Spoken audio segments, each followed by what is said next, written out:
Sesaat lagi Anda akan menyaksikan Damai Indonesiaku dipersembahkan oleh Wadimor tentu sarung kita.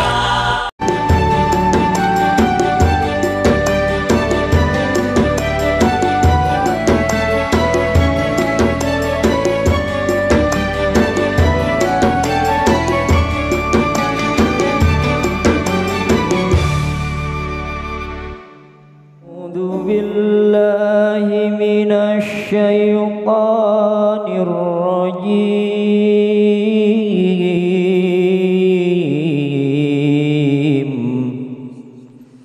Bismillahirrahmanirrahim.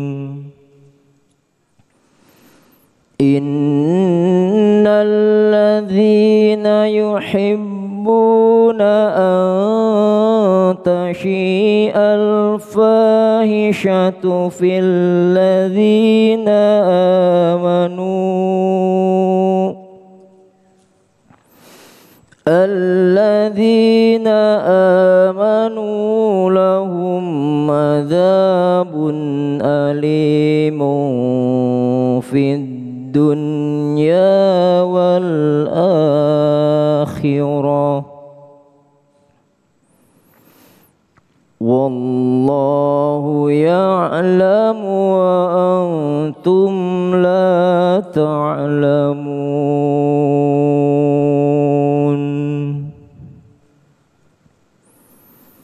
Walaula fadlullahi alaikum wa rahmatuhu wa annallaha raufur rahim.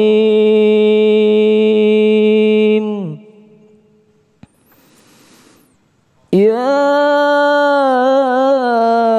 ayyuhalladzina amanu la tattabi'u khutuwatis syaitan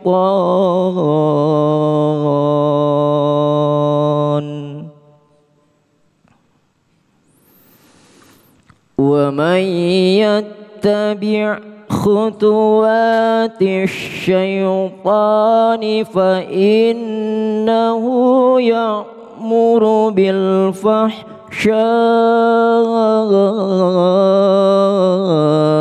wal munkar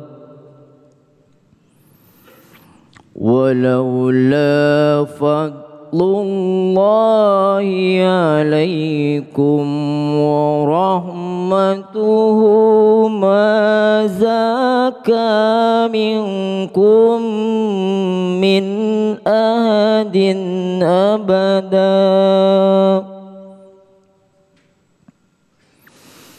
min ahadin abadan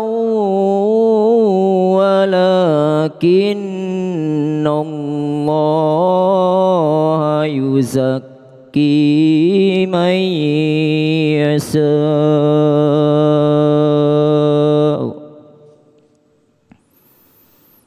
wallahu sami'un alim.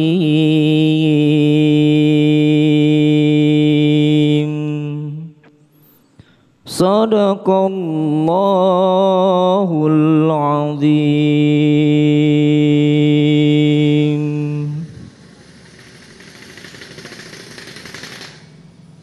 Bismillahirrahmanirrahim. Assalamualaikum warahmatullahi wabarakatuh. Alhamdulillahirabbil alamin, alhamdulillahilladzi bi ni'matihi tatimmus shalihat.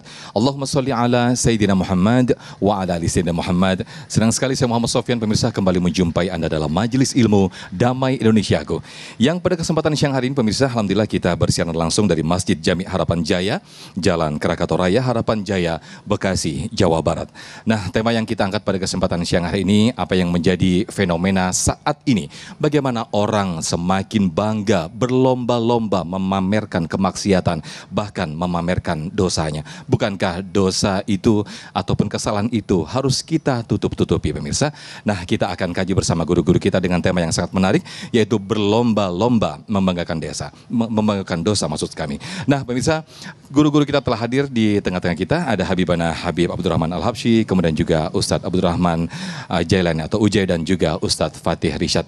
Di segmen satu ini, Ujai akan menengahkan tausiah hati-hati terhadap pamer dosa. Pemirsa, inilah Damai Indonesiaku yang dipersembahkan oleh Sarung Wadimor, tentu sarung kita. Dan Anda juga bisa menyimak informasi-informasi terkini di seputar dunia Islam melalui portal kami di damaiindonesiaku.id. Selamat mengikuti.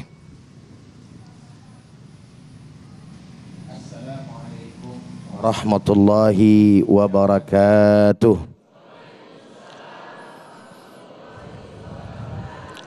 Alhamdulillah. Alhamdulillahilladzi arsala rasulahu bil huda wa dinil haq liyudhhirahu 'ala ad-dini kullih wa kafa billahi syahida. Asyhadu an la ilaha illallah wahdahu la syarikalah wa asyhadu anna sayyidana Muhammadan abduhu wa rasuluh la nabiyya ba'dah, amma ba'd. Setelah puji dan syukur hanya untuk Allah, salawat beserta salam akan senantiasa terlimpah dan tercurah kepada junjungan kita baginda Nabi besar Muhammad sallallahu alaihi wasallam beserta para keluarga, para sahabat, dan insya Allah untuk kita semua selaku umatnya. Mudah-mudahan yang hadir pada kesempatan hari ini juga para pemirsa yang berada di rumah, Allah Ta'ala izinkan biar pada bisa pergi haji, bisa pergi umroh, biar antar bisa ziarah ke makam Rasulullah, dan di akhirat kelak insya Allah mendapatkan syafaat baginda kita Nabi besar Muhammad sallallahu alaihi wasallam. Amin ya rabbal alamin. Yang sama kita hormati guru-guru kita yang mulia, Habib Abdurrahman, juga ada Ustadz Fatih, dan juga para jamaah yang hadir di sini, serta pemirsa Damai Indonesiaku TV One dimanapun Anda berada.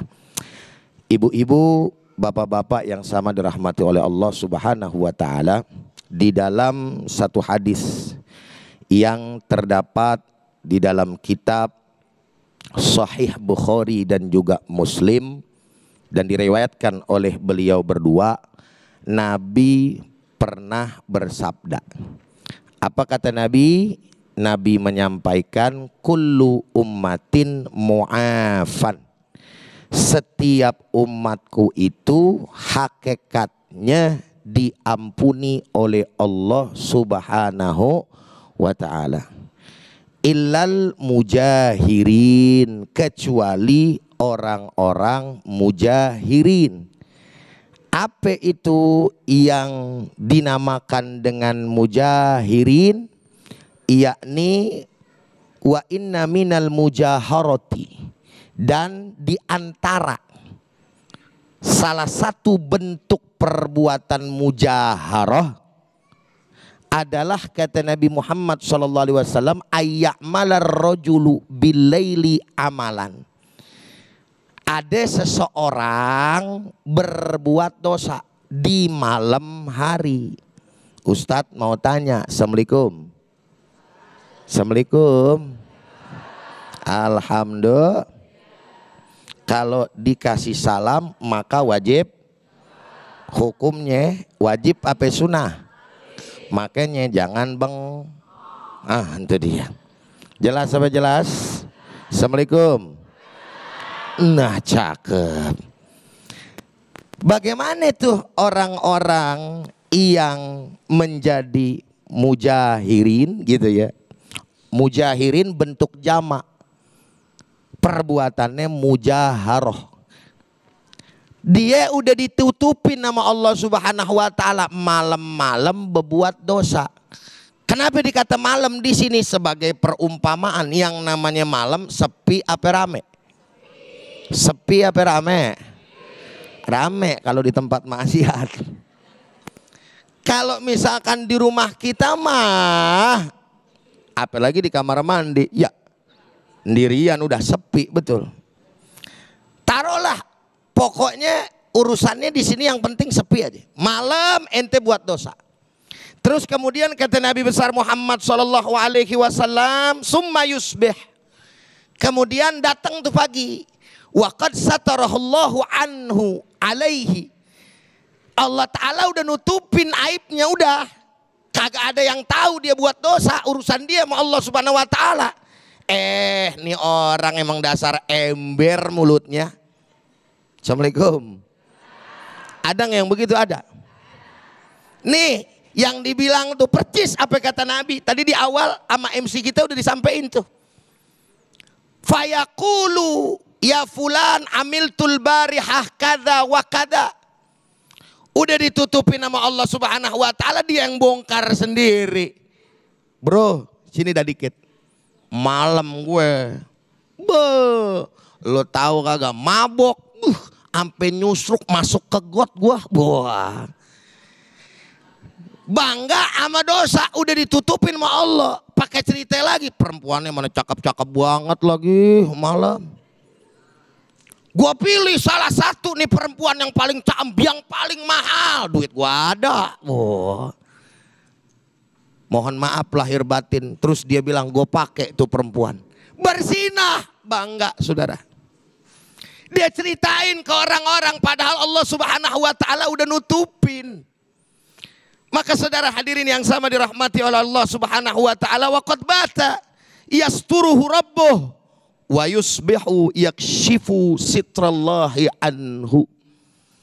Udah cakep-cakep, anteng-anteng Allah Subhanahu wa Ta'ala rapetin, rapi-rapi supaya tuh bangke kagak kecium ame orang, dia sendiri yang bongkar. Assalamualaikum.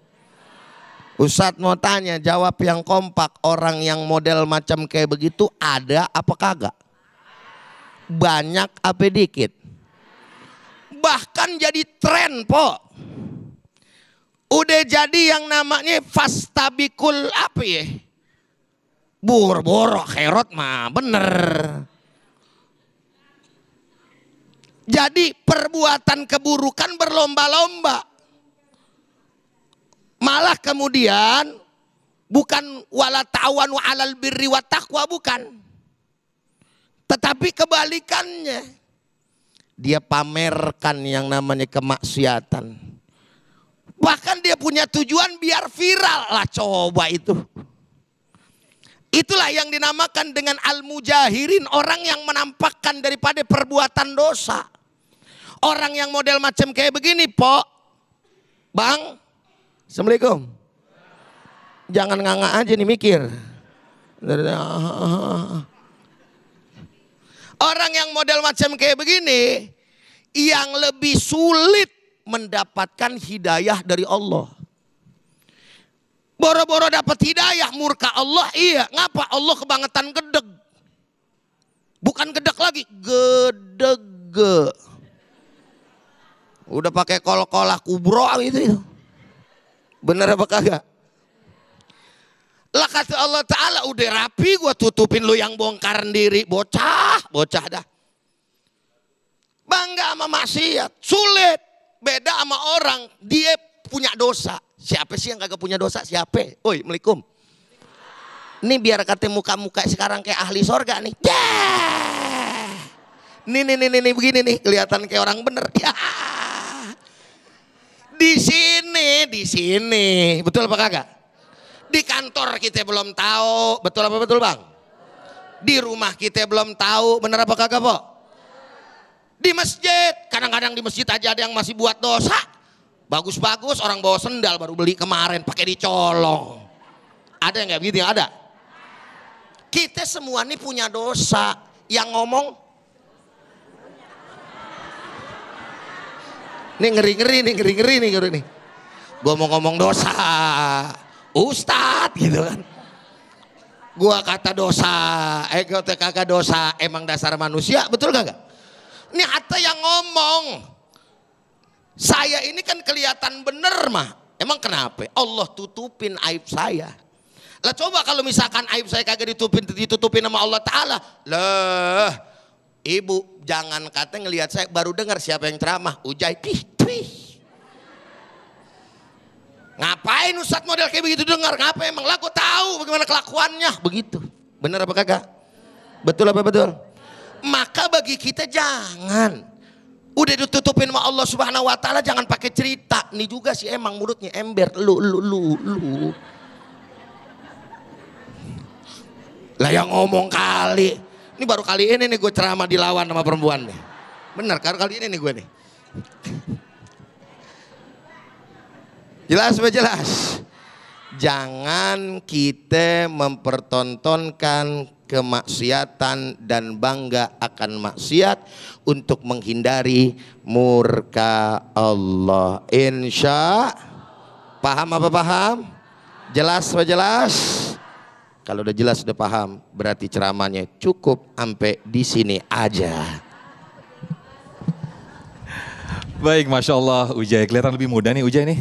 Iya, Masya Allah, terima kasih Ujai yang telah memberikan tausiah di segmen 1 ini. Betapa itulah maha rohman dan rohimnya Allah yang telah menutupi aib kita, menutupi dosa-dosa kita. Tapi dasar manusia yang justru membuka aib kita. Nah, jangan-jangan kita justru tidak sadar telah melakukan kesalahan atau telah melakukan dosa. Nah, di segmen kedua nanti Ustadz Fathir Isyad akan menjelaskan kepada kita semuanya bagaimana sesungguhnya manusia itu tidak sadar ketika melakukan kesalahan atau dosa. Tetaplah bersama kami di Damai Indonesiaku yang dipersembahkan oleh Sarung Wadimor, tentu sarung kita.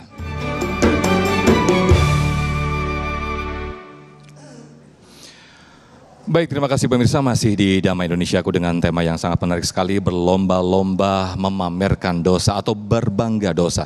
Nah, di segmen kedua ini pemirsa, Ustadz Fathir Isyad akan menjelaskan kepada kita semua bahwa selama ini mungkin orang sudah terbiasa melakukan dosa yang itu sudah menjadikan habit atau kebiasaan sehingga dia tidak sadar kalau apa yang dilakukan adalah sebuah kesalahan dan juga sebuah dosa.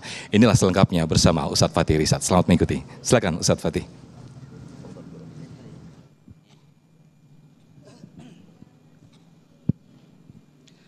Assalamualaikum warahmatullahi wabarakatuh. Naik kapal selam dari Cianjur. Semangat jawab salam panjang umur. Beli daun salam di Cipanas. Kejauhan. Yang semangat jawab salam utangnya cepat lunas. Masya Allah. Assalamualaikum warahmatullahi wabarakatuh. Bismillah walhamdulillah. Assalatu wassalamu ala asyrafi khalqillah wa ala alihi wa sahbihi wa man tabi'ah hudah wa walah amma ba'du. Seluruh hadirin hadirat, ayahanda, bunda, calon-calon penghuni syurga. Seluruh pemirsa program Damai Indonesiaku TV One dimanapun antum berada. Terlebih khusus salam takzim, salam cinta, salam mahabbah untuk para guru kita, Ayahanda Al-Habib Abdurrahman Al-Habsyi, Kakanda Bapak Kiai Haji Abdurrahman Jailani, dan segenap pengurus Masjid Jami Harapan Jaya. Semoga semuanya Allah limpahkan rahmat dan berkahnya kepada kita. Saudara yang dimuliakan Allah, manusia yang paling buruk, manusia yang paling celaka, manusia yang paling rugi adalah dia yang bangga terhadap dosa dan maksiatnya. Bu, masih kuat? Bapak, lanjut. Itu nyender aja Pak. Orang kalau ngaji nyender pahalanya setengah. Bagi dua sama tembok. Doain biar tembok masuk surga. Amin aja, tembok. Kakanda Ki Haji Sofyan. Ini lantaran goyangannya Ujai jadi begini. Saudara yang saya muliakan, manusia yang paling buruk adalah manusia yang bangga terhadap dosanya. Lah boro-boro mau bangga terhadap dosa, bangga terhadap amal ibadahnya kagak boleh. apalagi dosa. Ada ungkapan orang-orang langit, Allah Subhanahu wa taala lebih sayang sama seorang ahli maksiat yang menyesali dosanya daripada ahli ibadah yang bangga terhadap ilmu dan ibadahnya. Jelas Bu? Jelas Bu? Paham Pak? Saya aja nggak paham Pak. Allah lebih sayang sama seorang hamba yang ahli maksiat tapi nyesel sama dosanya daripada ahli ibadah, ahli ilmu, sakti mandraguna bangga terhadap ilmu dan ibadahnya. Oh, apa yang salah Pak Ustadz? Begini, sebesar apapun dosa dan maksiat kita, kalau ada penyesalan, kalau ada nyesel, maka penyesalan dan penyesalan itu serta penyesalan itu akan menggiring kita kepada taubat. Jelas Bu? Jelas Pak? Tapi ahli ilmu paling alim sejagat raya, orang ahli ibadah tapi bangga terhadap ibadahnya. Di kampung nih kagak ada yang lebih hebat dari gua. No masjid no, kalau bukan gua yang nyumbang kagak bakal jadi. Padahal nyumbang gocap 3 bulan diomongin. Waalaikumsalam. Bangga, sombong terhadap ilmu dan ibadahnya. Bukankah iblis pernah menjadi penasihat malaikat 2000 tahun? Bukankah iblis ahli ibadah? Bukankah iblis ahli dalam ilmu? Tapi kaplingnya ada di neraka. Kenapa? Sombong untuk sujud memuliakan Nabi Adam dia kagak mau. Saudara yang dimuliakan Allah, Al-Imam Ibnu Qayyim Al-Jauziyah mengatakan hati manusia itu bisa miskin. Hati manusia bisa miskin. Miskin yang paling melarat namanya fakir, miskin kedawan-dawan. Tahu? Tahu? Dompet oplaknya sama kopiah. Sekalinya tebel kita kata rupiah jimat mulu. Wih. Bu, hati manusia bisa miskin. Miskin dengan apa? Ketika dia merasa dia bangga terhadap dosanya. Tadi kata guru kita, Kiai Haji Ujai, lu tibang 5 loki, ya Allah udah tenggek di comberan. Gua 5 botol mata gua kayak bandeng kesiangan merah kagak ngapa-ngapa. Dia lupa. Dia sedang membanggakan dosanya. Oi. Hati manusia miskin karena bangga terhadap maksiat dan dosa akan teredam, akan terpenuhi. Hati akan kaya raya kembali ketika penuh dengan cinta kepada Allah. Isi dengan ilmu, isi dengan zikir, isi dengan ibadah, hiasi dengan akhlakul karimah. Kembali lagi hati yang bersih dan beriman. Ada 4 ciri orang bakal celaka. Ya, Bu, Pak. Maafin ya Pak. Ini kayaknya tidur orang nih ya. Gue duduk di juga ini mah. Pak, tolong jangan nyender apa sih? Ilaha illallah. Udah nyender makan unti 3 biji habis coba itu. Selonjoran lagi. Pak, maafin saya ya Pak. Dari tadi ibu baik. Kalau Bapak mah anteng. Ibu-ibu kagak dijak ngomong, dia ngomong sendiri Pak. Saya ke situ ya Pak. Awas pada bubar. Bu, manusia yang paling gampang masuk surga bukan ustad. Manusia yang paling gampang masuk surga bukan kiai, apalagi RT jauh. Assalamualaikum. Bunda mau tahu manusia yang paling gampang masuk surga? Ini gincu merah amat Bu.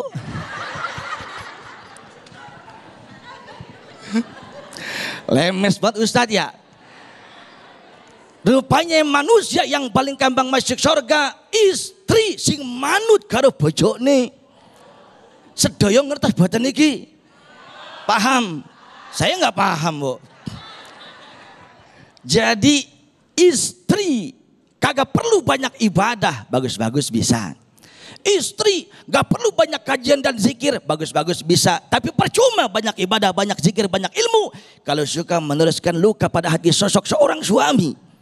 Ngomong suka saenake dewe, tak tonton desu gue.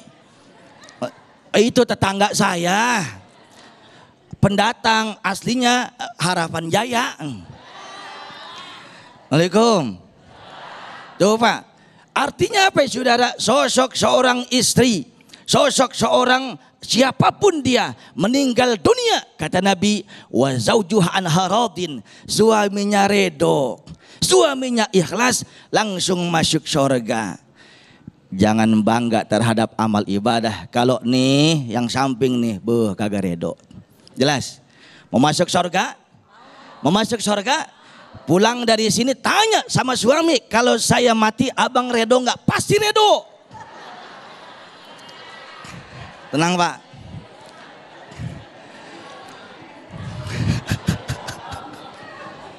Kawin lagi. Pak, ya nih nanggung nih, menit terakhir. Udah. 4 ciri orang akan celaka, kata Nabi. Yang pertama, nisyanuz dzunubil madiyah wa hiya indallahi mahfuzah. Orang yang suka melupakan dosa, padahal dosa tersebut tersimpan rapat-rapat dengan hati Allah. Kenapa ya saudara? Patokannya orang yang suka melupakan dosa karena dia tidak akan berusaha menutup maksiat masa lalunya.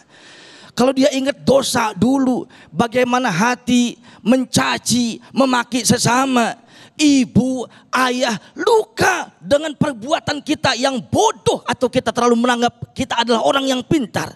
Mohon kepada Allah, Allah turunkan rahmat kepada kita. Tanpa ibu dan ayah, tanpa mertua, tanpa orang tua, tanpa guru, kita tidak ada siapa-siapa. Betul? Betul? Maka kalau kita dikasih ujian hidup, jangan cengeng. Ketahuilah, setiap manusia di dunia ini sedang berjuang dengan musibah dan ujiannya masing-masing. Bu, ibu ngelihat Kiai Ujaye anteng gak? Enak gak? Uangnya banyak gak? Ujiannya tahu? Iya juga nggak tahu juga saya mah. Ada. Mungkin beliau pengen naik derajat. Mungkin beliau pengen naik derajat. Ada orang yang menggunting beliau dalam lipatan. Ada yang fitnah beliau. Ujiannya beda-beda. Ibu kagak ada yang fitnah. Tapi mungkin ujian ibu tetangga yang rewel banget. Bu, tetangga kagak. Lakinya beleguk. Contoh, ya jelas. Lah mancing mulu sholat kagak. Deket kiai alergi gatel-gatel. Dengar azan kepanasan. Bu, sombongnya 17 setan. Ama tetangga kagak akur. Asal dipanggil kagak nyelengos. Jalan tolak pinggang, ape kaki kagak napak di ubin, kan medi namanya.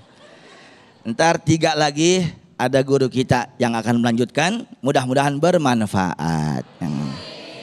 Terima kasih Ustadz Fathir Irsyad. Nanti akan kita lanjutkan lagi berinteraksi langsung dengan para jamaah di segmen 4 dan 5. Nanti kita masih ada satu segmen 3. Habibana Habib Abdurrahman Al-Habsyi akan menyampaikan bagaimana setelah kita semuanya melakukan dosa. Sehendaknya lah kita sejatinya umat muslim, kita mengakui dosa dan bersama-sama untuk bermuhasabah, meminta ampun kepada Allah Subhanahu wa taala. Tetaplah bersama kami di Damai Indonesiaku. Sesaat lagi kami akan kembali.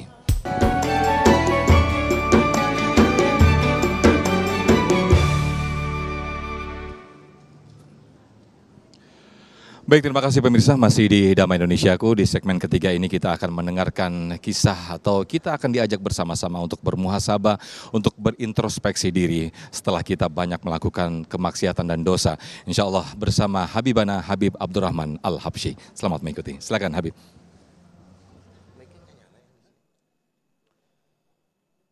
Bismillahirrahmanirrahim. Assalamualaikum warahmatullahi wabarakatuh.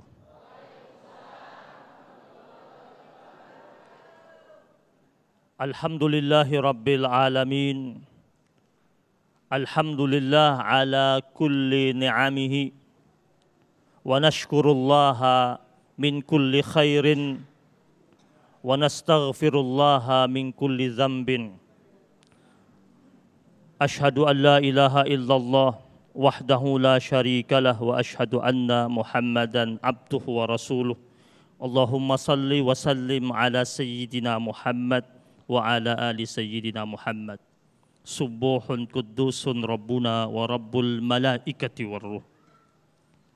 Yang sama-sama kita hormati guru kita yang hadir di tengah-tengah kita saat ini, yaitu Al-Ustadz Abdurrahman Jailani dan Al-Ustadz Fatih Rishad, dan juga MC kita Ustadz Ahmad Sofyan, serta seluruh jamaah yang hadir pada kesempatan kali ini dari Masjid Jami' Harapan Jaya yang dimuliakan Allah Subhanahu wa Ta'ala, dan pemirsa TV One dimanapun Anda berada.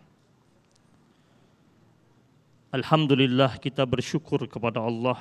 Salawat dan salam kita persembahkan terus menerus kepada suri tauladan kita, baginda Nabi besar Muhammad sallallahu alaihi wasallam.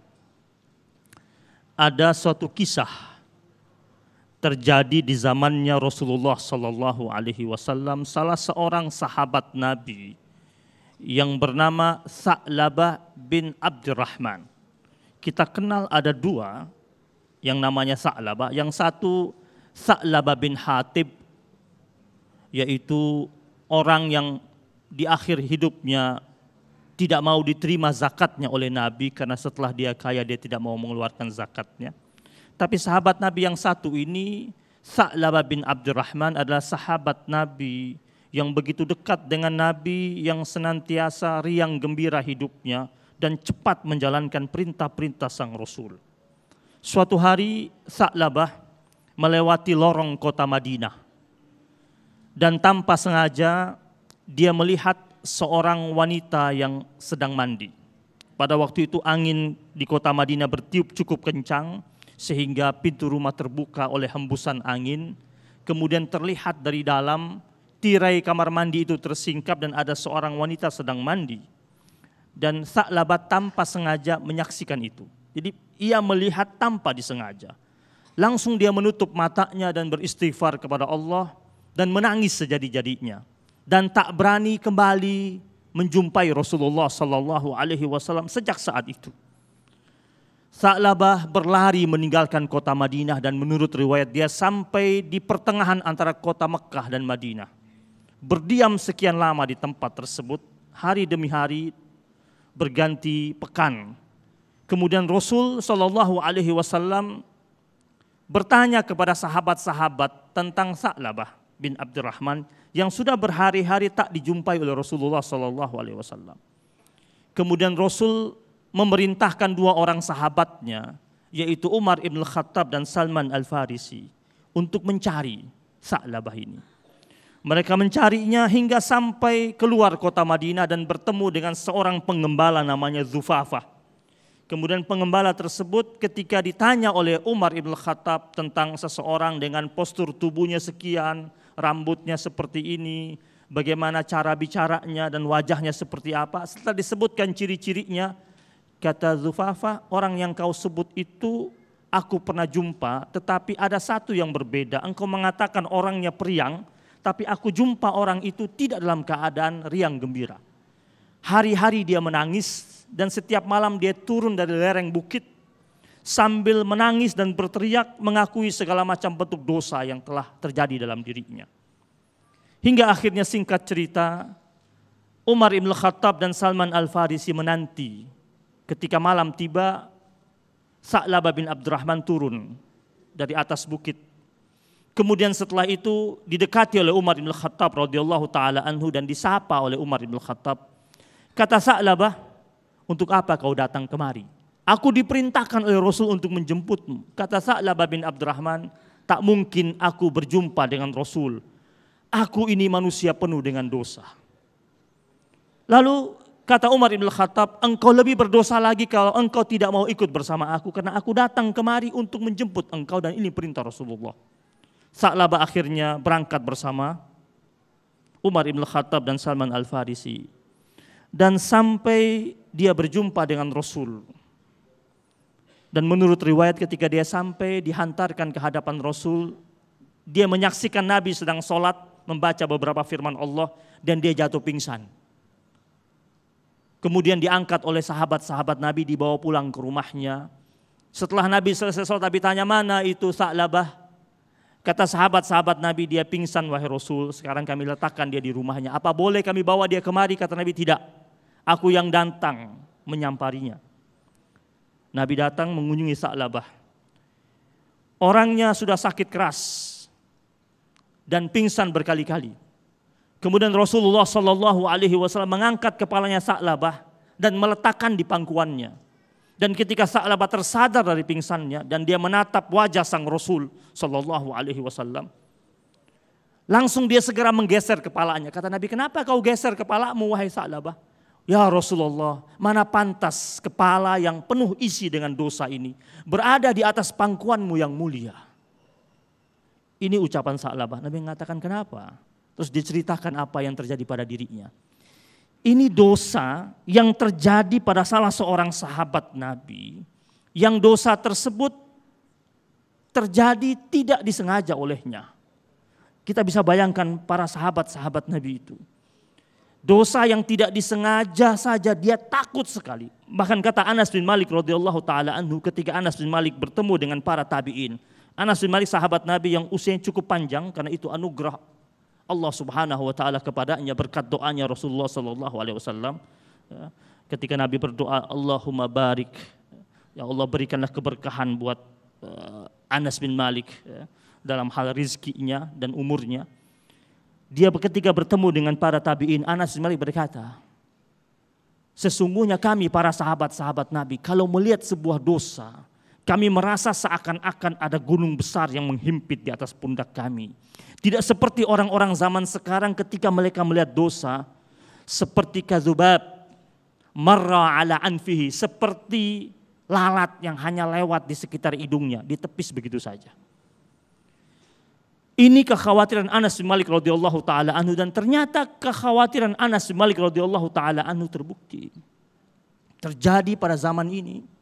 Ada orang walaupun dia sudah bertaubat sekalipun, dia masih sering memamerkan dosa-dosa masa lalunya. Pernah tidak ada di antara kita, dulunya tidak berhijab. Kemudian dia masih menyimpan foto-foto dia saat tidak berhijab. Dan terkadang dia posting dan dia katakan, ini saat masih jahiliyah dahulu. Untuk apa? Atau dulunya dia penari balet dengan badannya begitu langsing, begitu kecil. Kemudian ketika ngobrol sama teman-temannya dia tunjukkan fotonya, nih foto saya dahulu 30 tahun yang lalu. Tidak seperti sekarang yang sudah big size. Dia tunjukkan fotonya dulu ini. Untuk apa? Atau ada orang sudah menjadi orang yang saleh, yang taat sama Allah, ahli ibadah. Terus lewat di hadapannya anak muda yang nakal, pergaulannya masih sembarangan. Terus orang yang soleh itu duduk depan musola mengatakan, ya dia nggak tahu saya dulu seperti apa. Terus dia ceritakan dengan orang-orang di sampingnya betapa jahatnya dia dulu di masa lalu. Untuk apa? Pernahkah kita mendengar kisah para sahabat-sahabat Nabi yang setelah mereka berislam dan beriman kepada Allah dan Rasul-Nya menceritakan kembali tentang kejahatan-kejahatan mereka di masa lampau di saat jahiliyah? Orang yang membanggakan tentang dosanya adalah orang yang sebenarnya meremehkan tentang kebesaran dan keagungan Allah Subhanahu wa taala. Karena Allah Sattarul Uyub. Allah ini Maha penutup aib. Allah tutup rapat aib seorang hamba Allah yang dia lakukan di malam hari. Allah tutup dengan gelapnya malam dan dinginnya embun. Kemudian ketika fajar menyingsing di siang hari, mengapa dia dengan seenaknya menceritakan apa yang dia lakukan itu? Orang seperti ini menurut para ulama adalah orang yang tidak menyadari tentang hari akhir, tentang pembalasan, tentang hisab. Dalam surat An-Naml Allah berfirman, innal ladzina la yu'minuna bil akhirati zayyana lahum a'malahum fahum ya'mahun. Sesungguhnya orang-orang yang tidak beriman kepada hari akhir, kata Allah, zayyana lahum a'malahum. Kami akan jadikan indah segala macam perbuatan buruk mereka. Maka kita sering jumpa ada orang ketika dia berbuat maksiat, dia enjoy saja dengan maksiat tersebut. Bahkan dia demonstrasikan maksiat tersebut. Dia viralkan maksiat tersebut. Dia bangga dengan maksiat yang telah dia viralkan itu. Allah katakan zayyana lahum. Kenapa? Dia tidak iman sama hari akhir. Kalau dia iman sama hari akhir, dia tahu akan ada pengadilan ilahiyah yang akan dibentangkan padanya. Dia akan berpikir berkali-kali ketika dia mau mendemonstrasikan maksiatnya itu. Dan Allah tutup firman yang mengatakan fahum ya'mahun. Orang seperti ini akan berada pada dimensi kesesatan. Maka kalau sudah dicap sesat sama Allah Subhanahu wa taala, mau kemana lagi dia? Dan jemaah yang dirahmati Allah Subhanahu wa taala, ada ungkapan dari para ulama salafus salihin. La tanzur ila saghiril ma'siyah walakin zur ila man asaita. Jangan kau lihat tentang kecilnya perbuatan dosa yang kau lakukan itu, tetapi perhatikanlah kepada siapa engkau berbuat maksiat. Bukan masalah dosanya, tetapi kepada siapa kita bermaksiat. Kepada yang maha besar, yang maha agung dan maha segalanya, Allah Subhanahu wa ta'ala. Wallahu a'lam. Baik, Masya Allah. Terima kasih. Jazakumullah ahsanul jaza Habibana Habib Abdurrahman Al-Habsyi. Bersama-sama kita telah mendengarkan kisah bagaimana pengakuan dosa dari sahabat Rasulullah, sahabat-sahabat terdahulu. Bagaimana pengakuan dosa yang hanya kecil saja, bahkan itu tidak disengaja dilakukan, menjadi dosa yang sangat besar. Menjadi pengakuan dosa kepada Allah yang sangat besar. Bagaimana dengan kita yang begitu bangga berlomba-lomba memamerkan dosa. Semoga kita termasuk orang-orang yang selalu bermuhasabah, selalu orang-orang yang selalu meminta ampun kepada Allah Subhanahu wa taala. Amin amin ya rabbal alamin. Nah, pemirsa, di segmen 4 dan juga 5 tadi kita akan buka sesi tanya jawab. Di sini kita akan berinteraksi langsung. Para jamaah bisa langsung bertanya kepada guru-guru kita dan juga guru-guru kami akan bisa langsung berinteraksi kepada para jamaah. Tetaplah bersama kami di Damai Indonesiaku.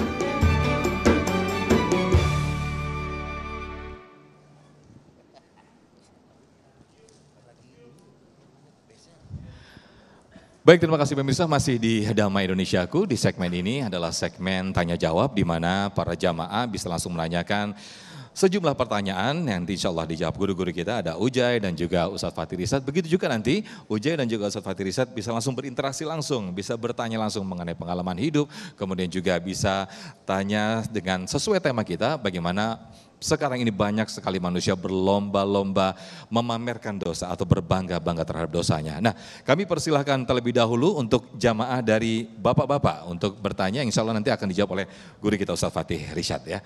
Baik, silakan Bapak siapa boleh berdiri memperkenalkan namanya terlebih dahulu, silakan.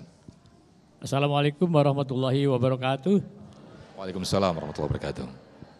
Nama saya Agus Saiful Mikdar. Pertanyaan mungkin ringan Pak Ustadz Abdurrahman Jalani, Pak J. Ya, Ustadz Fatih boleh. Pertanyaannya, apa dampak jangka panjang jika dosa tidak lagi dirasa berarti? Sehingga melakukannya dan mengumbarnya seperti hal yang wajar. Terima kasih.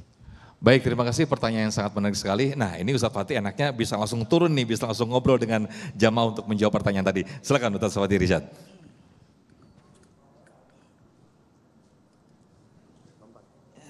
Ini namanya gaya baru, Pak. Biar kagak bosen. Gaya boleh berubah, istri satu aja ya Pak. Kecuali Ustadz ya. Ayahanda izin panjenengan sinten? Nama Ayahanda Bapak. Pak Agus boleh berdiri juga boleh, silakan Pak Agus ya. Ayahanda Bapak Agus bertanya, bagaimana dampak jangka panjang orang yang meremehkan dosa? Gitu ya Pak. Ini Bapak kayak ngadu ilmu masa ini? Biar gak ngadu ilmu mungkin bisa lebih dekat lagi Ustadz Fatih Rizad, biar gak kayak ngadu ilmu nih. Ya sekarang kalau kita merasa ini Sofyan, merasa hal yang sangat wajar. Betul. Ah bodo amat, hidup gue masih lama, tibang masih muda kan mati tua antar kan begitu. Itu yang bahaya. Umat-umat terdahulu dia hancur karena meremehkan dosa. Banyak nanya kepada Nabi, ngerjain kagak. Biang bawel kayak Bani Israel. Tuh saudara, meremehkan dosa. Jangka panjangnya akan timbul rasa sombong. Saudara, saya mau ulang-ulang lagi ya. Saya mau ulang-ulang lagi. Dulu ada satu makhluk yang sangat dimuliakan Allah. Namanya Azazil. Itu bahasa Arab kuno, Kiai. Yang artinya Izzatullah. Makhluk yang sangat dimuliakan Allah. Ini ntar Pak Agus capek Pak. Oh dempet. Wah kayak Abang Ade nih. Ya biar Pak masuk TV Pak. Ya alhamdulillah. Assalamualaikum. Ya. Ini guru saya ya. Diam-diam aja. Izzatullah ini atau Azazil makhluk yang sangat dimuliakan Allah, ahli ibadah, ahli zikir, ahli ilmu, sakti mandraguna, malaikat Israel, malaikat Jibril, seluruh malaikat itu biasanya kepalanya di langit, kakinya di Bekasi. Gede enggak? Gede enggak? Jumlah malaikat ada di rimal fil ardi, sebanyak butiran pasir di dunia. Banyak enggak Pak? Banyak gak Pak? Saudara masih tunduk di bawah kekuasaan Azazil. Tapi faktanya Azazil di neraka. Kenapa? Sombong. Sombong bagaimana? Allah adakan manajer baru. Manajer baru Allah namanya Adam. Yang diciptakan dari lapisan-lapisan tanah. Namanya Adim. Campuran tanah. Malaikat ini manajer baru saya nih Adam. Ayo dong hormati. Seluruhnya sujud. Ayo Azazil. Ayo hormati, moh. Ayo dong, embung. Azazil, sujud. Ogeng. Bu. Allah nanya, kenapa Azazil? Kok nggak ngormatin? Ya Rob, malaikat dari cahaya, saya dari api. Malaikat tunduk sama api. Sekarang saya suruh tunduk sama tanah yang biasa setiap hari saya injak-injak. Ogah. Sombong. Dirubah namanya detik itu jadi iblis, tempatnya di neraka. Maka itu salah satu embrio iblis tampil ke muka bumi ini. Pada hati ustadz, pada hati kiai, pada hati pengusaha, pejabat, pemimpin umat, siapapun dia dalam profesi masing-masing. Ketika ada bangga terhadap dosa, meremehkan terhadap maksiat, maka intinya dia akan sombong. Temannya Azazil. Nauzubillah min. Mungkin ada pengalaman Pak Agus ketemu iblis gitu. Ada pengalaman Pak?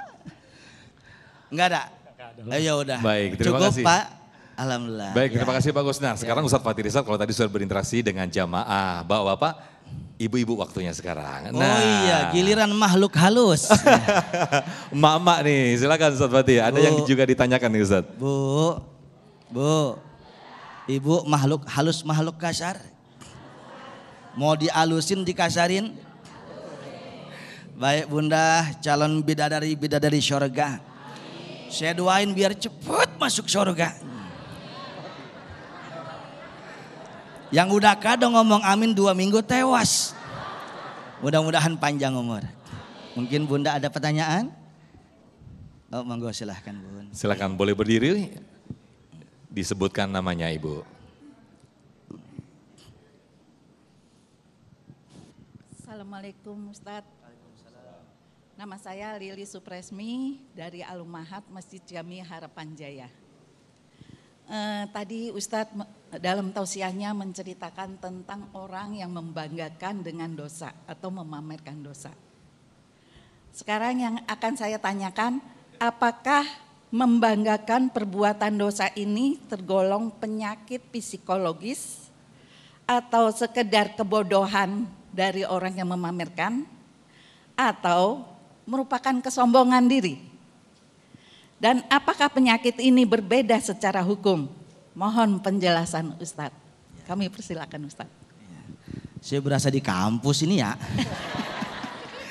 Baik Bu dosen, monggo. Bu, Pak, orang meremehkan dosa, orang bangga terhadap maksiat, ini karakter pribadi, apa penyakit, begitu ya. Yuk kita ngomong rumusan Bunda Lilis. Bunda Lilis, Saya punya mantan juga namanya Lilis. Aduh. Maafin Beb ya. Bu. Oi. Prekitiu. Otak atau akal manusia ibarat raja. Semua anatomi tubuh kita ibarat menteri. Menteri tangan, menteri mata, menteri lidah, menteri kaki. Semua tidak akan bergerak kecuali perintah raja. Jelas? Kagak mungkin tuh tangan tiba-tiba ngambil ngerambet aja nyopet, gak mungkin. Otak dulu, waduh. Ini romannya dompet bejendol nih. Ayo tangan, hajar, siap, 2 jari aja ya. Jangan begini ketahuan ntar, 2 jari. Kau usah tahu 2 jari, temen saya. Bukan tukang nyopet, bukan. Ada mobil noh, kacanya kagak ditutup. Kita dobrak aja, dobrak. Akal yang ngomong, yang kerja tangan. Maka saya tegaskan, agar otak memerintahkan seluruh anatomi tubuh kita sesuai dengan syariat agama kita, maka raja jangan egois, pemimpin jangan egois. Pemimpin jangan egois, maka pemimpin dan raja harus punya penasehat. Penasehatnya apa? Hati. Hati itu al-ilmu fis sudur. Ilmu ada di dalam hati.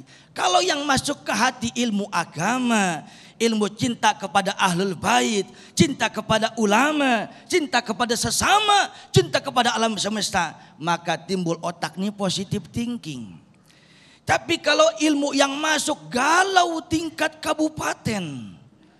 Tahu? Kue pancong ada 5. Banget dong. Kue pancong ada 5. Bodoh amat. Dibungkus sama kain. Ngelancong udah lama kawinnya sama orang lain. Galau. Udah galau kagak ngaji, udah galau kagak ibadah, udah galau kagak zikir, maka kebablasan akhirnya. Maka saya bisa simpulkan orang yang bangga terhadap dosa itu adalah penyakit. Dan bisa diobatin, jangan di otak, jangan dia bagaimana hati.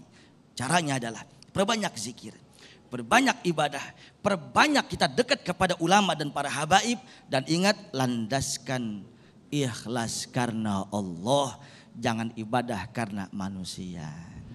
Baik, Masya Allah. Terima kasih Ustadz Fathir Irsyad, Ibu Lilis, terima kasih. Nah, enak ya Ustadz ya kalau bisa interaksi langsung dengan jamaah gini Ustadz ya? Enak tapi aus. Aus, tenang. Kalau gitu kita kasih kesempatan untuk kombrek dulu, untuk jeda dulu. Ujai jangan ketawa-ketawa, ntar juga interaksi ini Ujai nih. Baik, sesaat lagi tetaplah bersama kami di Damai Indonesiaku.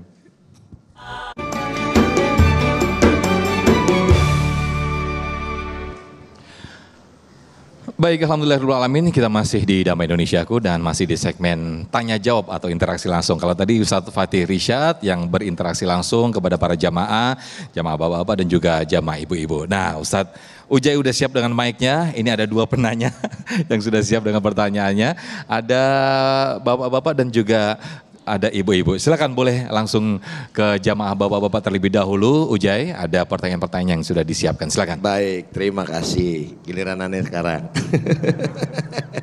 Kita ke bapak-bapak dulu atau ke ibu-ibu dulu nih?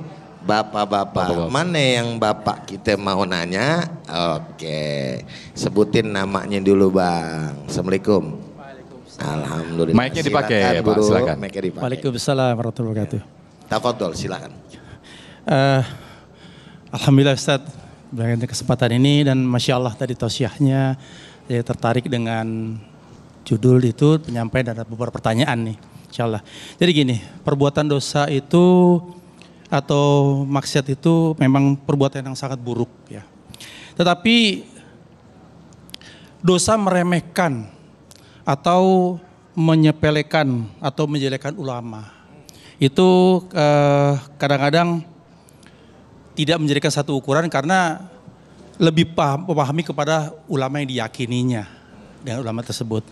Jadi di sini apalagi menjelek-menjelekannya di media sosial, Nah, insya Allah saya pertanyaan nih, gimana hukumnya Ustadz dengan adanya pertanyaan ini dan bagaimana menyikapi perbuatan tersebut? Mudah-mudahan bisa memberikan satu penjelasan. Demikian, terima kasih. Naam. Oh iya maaf. Oh iya, namanya siapa tadi? Nggak ditanya Ustadz tadi. Iya, udah Ustadz tanya, aman Bapak yang lupa. Saya juga lupa Bapak kagak ngomong.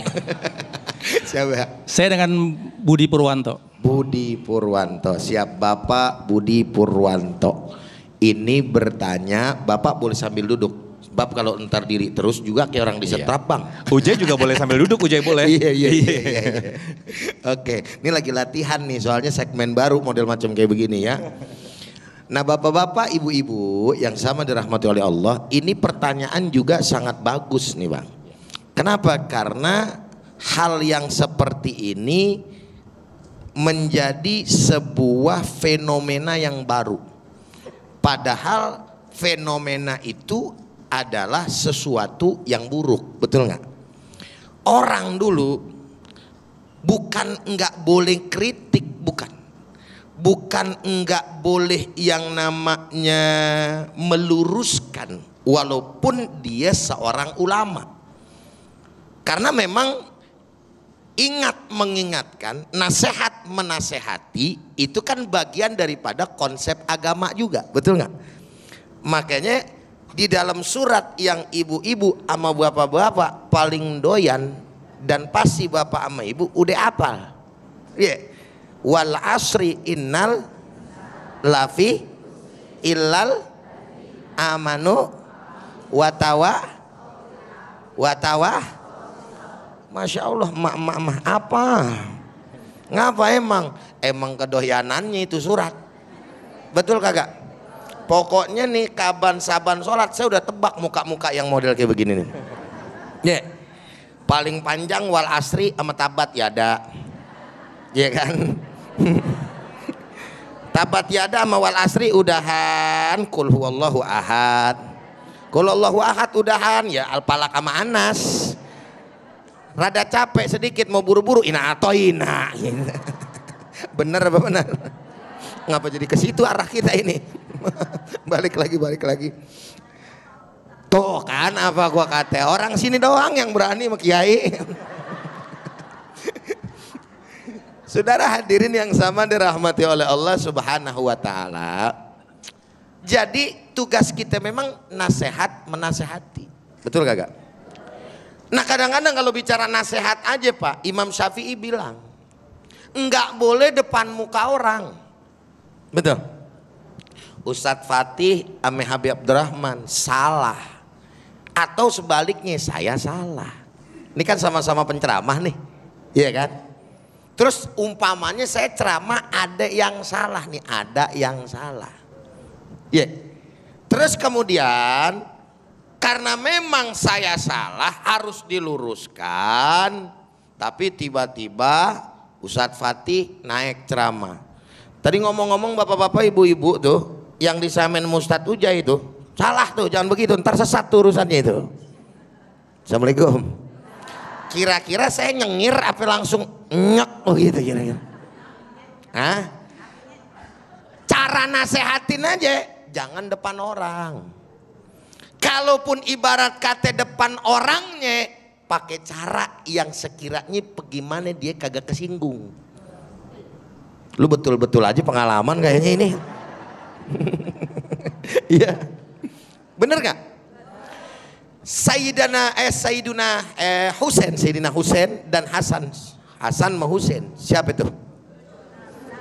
Cucunya Nabi. Kagak selamanya sih Hasan Husain cucunya Nabi. Ponakan gua Hasan Husain. Kembar juga.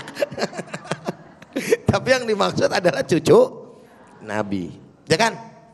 Cucunya Nabi kita Muhammad SAW, Hasan Husain, pernah ngeliat bapak-bapak wudunya kagak becus.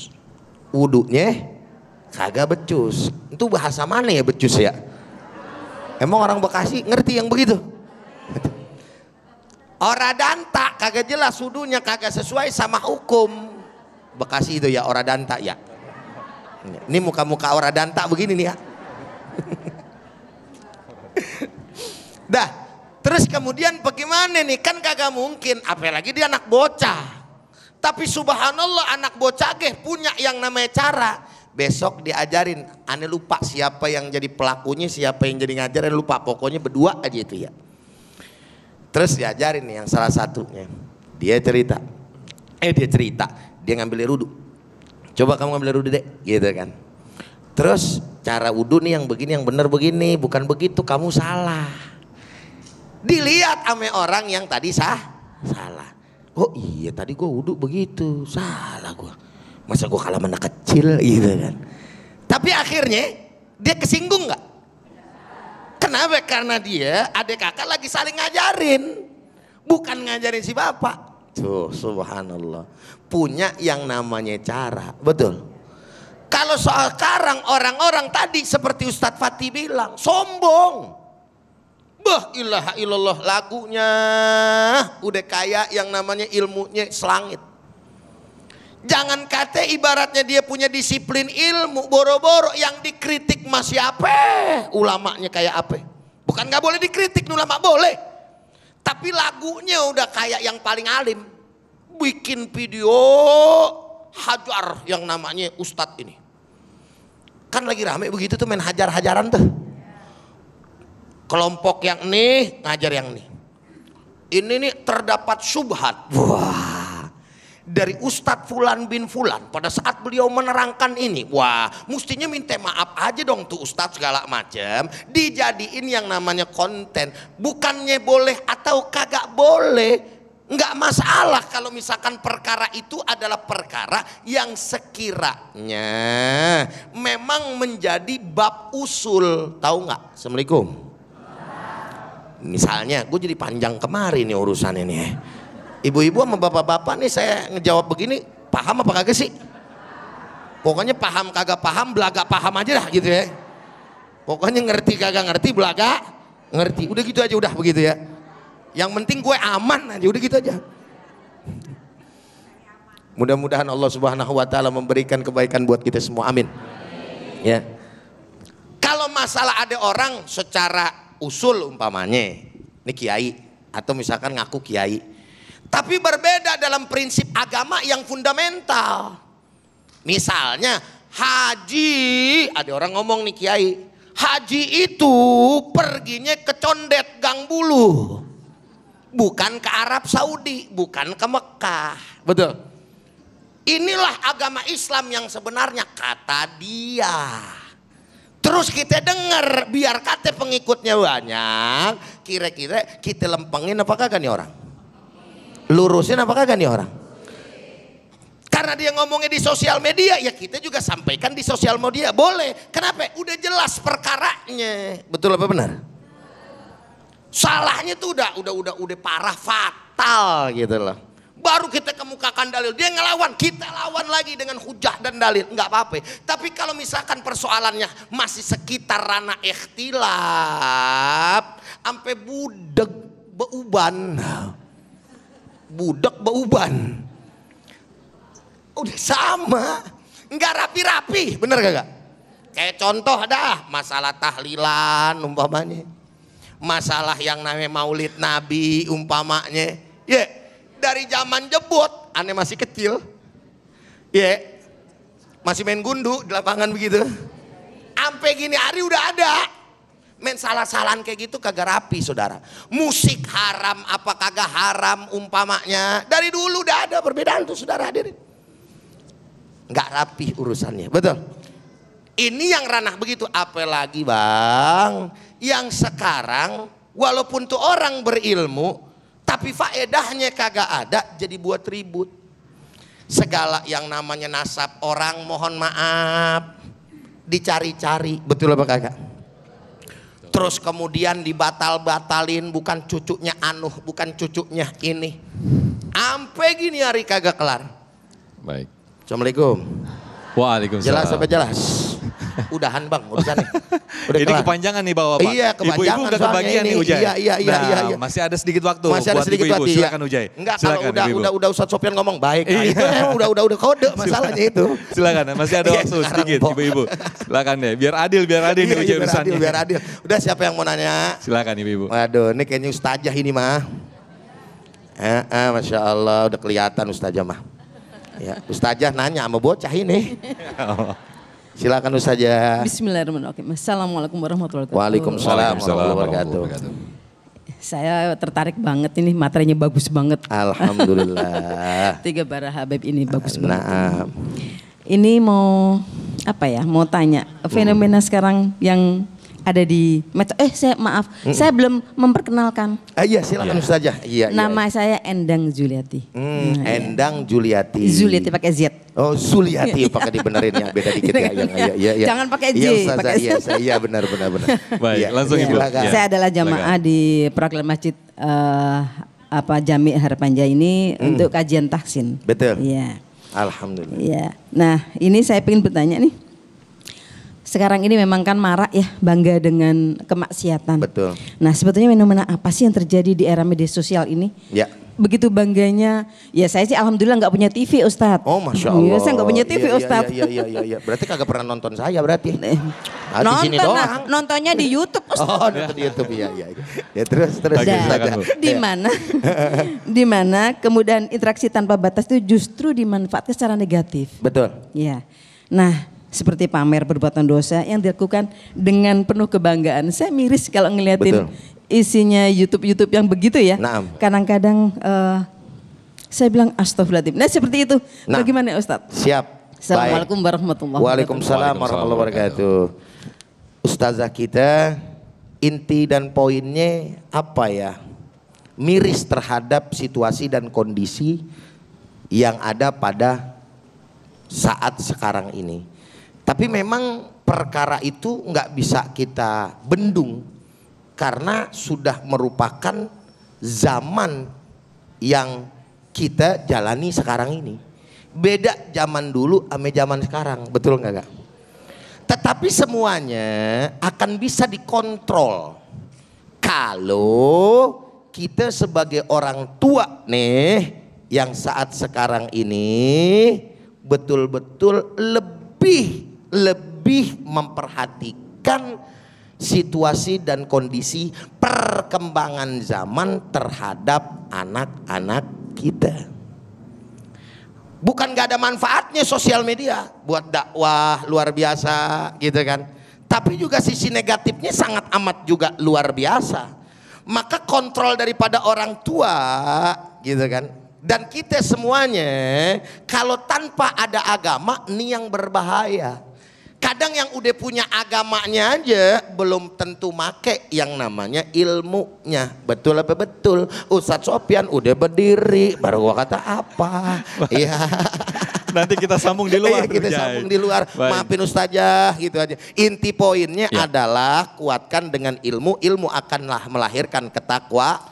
Insya Allah, amin. Ujai, terima kasih, Masya Allah. Masih ada karena kita masih belikan porsi untuk Habibana yang nanti insya Allah akan memimpin doa bersama-sama dan juga sekaligus bermuhasabah bersama-sama di segmen nanti, segmen terakhir. Tetaplah bersama kami di Damai Indonesiaku.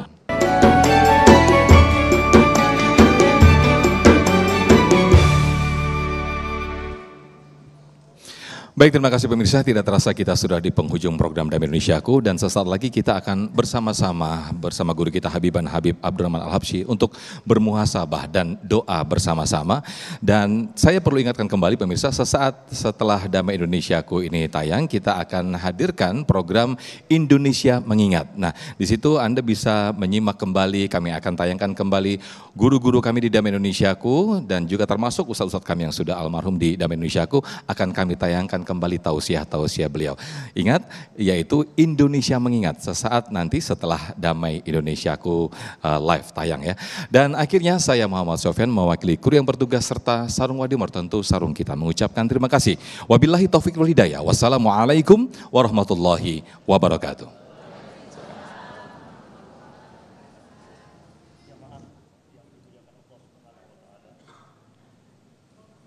Di dalam Al-Quran Allah Subhanahu wa taala mengingatkan kita tentang karakter orang-orang mukmin sejati adalah orang yang tidak mencampurkan nilai keimanannya dengan perbuatan jahatnya. Alladzina amanu wa lam yalbisu imanahum bizulmin. Orang-orang yang beriman itu adalah orang-orang yang tidak mencampurkan nilai keimanannya dengan perbuatan jahat.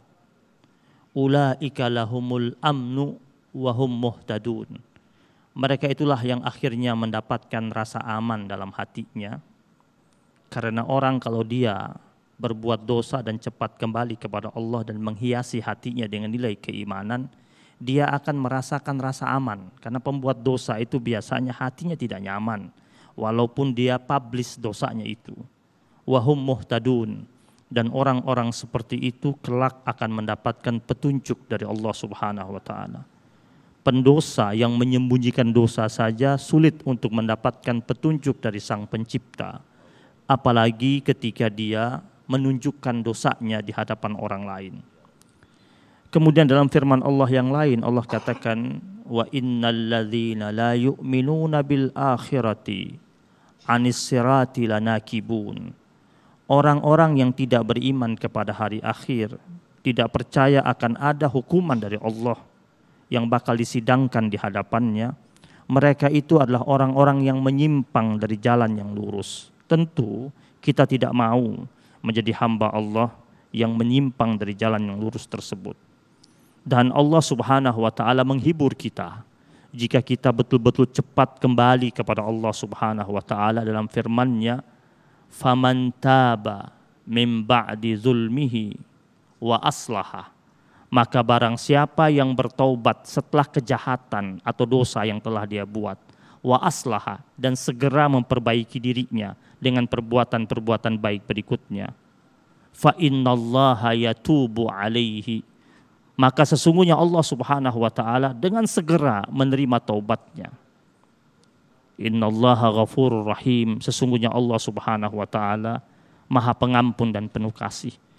Dan di akhir pertemuan kita ini, mari kita ingat baik-baik pesan Rasul dalam sebuah doa untuk kita baca setiap saat, yaitu Allahumma ighfir lana, ya Allah ampunilah segala macam bentuk dosa-dosa kami, ma qaddamna wa ma akharna, apakah dosa kami yang terdahulu atau ada dosa yang bakal kami lakukan pada masa-masa mendatang, wa ma asrarna wa ma a'lanna, ataupun dosa yang kita lakukan, dosa itu yang kita lakukan secara sembunyi-sembunyi ataupun terang-terangan. Wa ma anta a'lamu minna, ya Allah, ataupun dosa-dosa yang terkadang kami tidak tahu, kami telah berbuat dosa, Engkau Maha tahu. Ya Allah, anta muqaddim wa anta muakhir, ya Allah, Engkau lah yang awal dan Engkau lah yang akhir. La ilaha illa anta, tidak ada Tuhan selain Engkau ya Allah. Doa ini sebaiknya kita baca dalam kehidupan kita agar ketika kita berbuat dosa kita menjadi hamba Allah yang cepat beranjak kembali menuju Allah Subhanahu wa taala, bersimpuh di bawah altar kekuasaan ilahiyah, mengakui segala macam bentuk nista dan dosa yang kita lakukan, dan tidak ada seorang hamba Allah yang datang kepada Allah memohon ampun kepada Allah kecuali akan dianugerahi pengampunan yang indah dari Allah Subhanahu wa taala. Ala hadhihi niyyah al-Fatihah.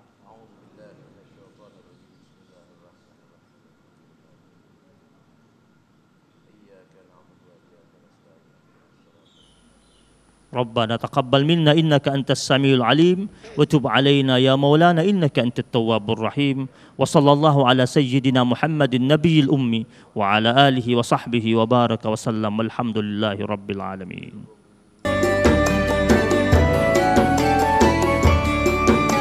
Anda baru saja menyaksikan Damai Indonesiaku dipersembahkan oleh Wadimor tentu sarung kita.